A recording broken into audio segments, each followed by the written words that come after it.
Hi guys, good morning. We're gonna do our daily calendar. Today is Monday.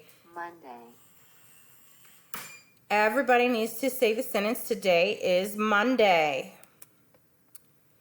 The month is March.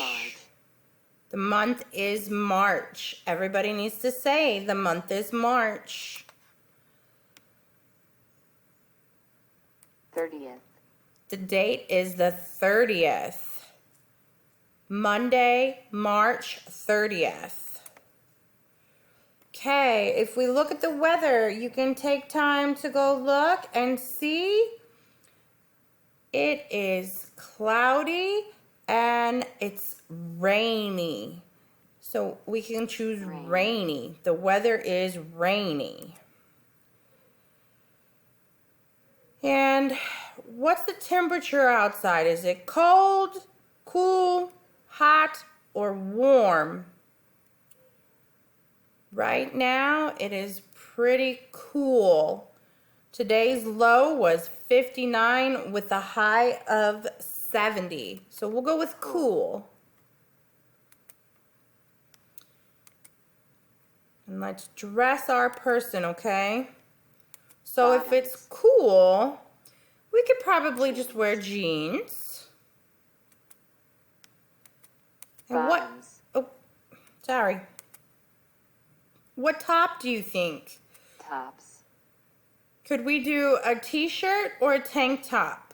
Since it's cool, we have pants on, we could probably just do a t-shirt.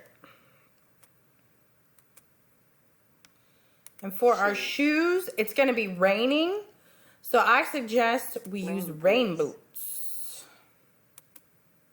And hats. I don't think we need any hats except for possibly a rain hat. Do you guys think a rain hat or a cowboy hat? Rain hat. Accessories. So we talked about it being rainy, so we definitely don't need sunglasses. And it's only cool, so we probably don't need any of this stuff. No accessories. Outerwear. Outerwear. So are we going to need a raincoat or a winter coat? I think we're going to need a raincoat. So today's weather, Monday, March 30th, 2020. Rainy and cool. Have a great day, you guys. Log back into Canvas and watch your days of the week, months of the year, and 4 seasons video.